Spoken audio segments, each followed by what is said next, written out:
You want me to do my job? Then I won't be doing any part of yours. I'm a young person working in a backroom position at a retail store. I've been working there for about a year now. My management when I started was excellent, and as a result I am very well trained. I never got written up, am always on time, and I constantly do things well above my pay grade. I fill in for my supervisor in the back room and can run it by myself if need be, and I trained our newest supervisor in her position.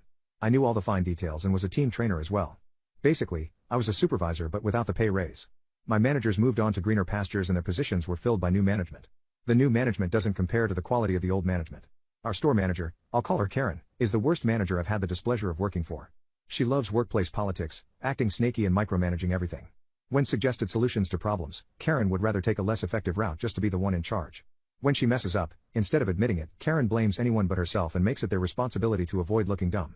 Karen doesn't help when she's needed, rarely does her job, takes personal phone calls all day and sits in her office on her computer. She's rude, inconsiderate and incompetent. All in all, Karen is an awful boss. I tried to make peace with Karen at first, but we quickly started bumping heads and our relationship is shaky at best. We're cordial with each other, but Karen wanted me to abandon 100% of my authority while still running the back, which couldn't happen because others come to me for direction a lot. We don't speak to each other when we don't have to. Well, Karen screwed up. One day in the back, we finished with a group activity. Simply put, I had to pee, so once we were done I told my supervisor I needed a quick bathroom break and headed out to the bathroom.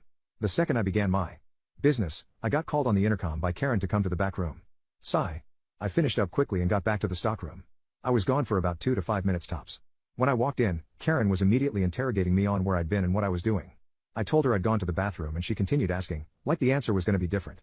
Eventually, Karen said this absolute gem to me, which she couldn't have known would change the course of our time at this company forever. Karen says, "You need to use company time more wisely, and do your job." Okay. Remember how I said I was basically the backup stock supervisor at this institution? My list of self-appointed management duties was actually pretty long. Training new people, fixing damaged items, fixing packaging, training the supervisors, doing paperwork, delegating tasks, giving instructions to people, taking garbage out, cleaning the stockroom, the list goes on and on. When Karen said this to me, something clicked. I stopped all of it. All the managerial stuff went right out the window. Do my job? Okay, I'll do my job. Not your job, not her job, only mine. That's what you asked, right? Direct your own team, do your own paperwork. Train your own supervisors. I'm just a lowly wagey, right? Yep. My stockroom fell apart quickly. Suddenly the entire room was in disarray, new people weren't being trained, faulty products were put out, my new supervisor had no idea what to do other than copy me so none of the paperwork got done. Garbage stopped being taken, people in the stockroom didn't have direction, the floors were dirty, etc. I wonder why? It was a mess. And management couldn't say anything about it, because those were management's duties and not my problem.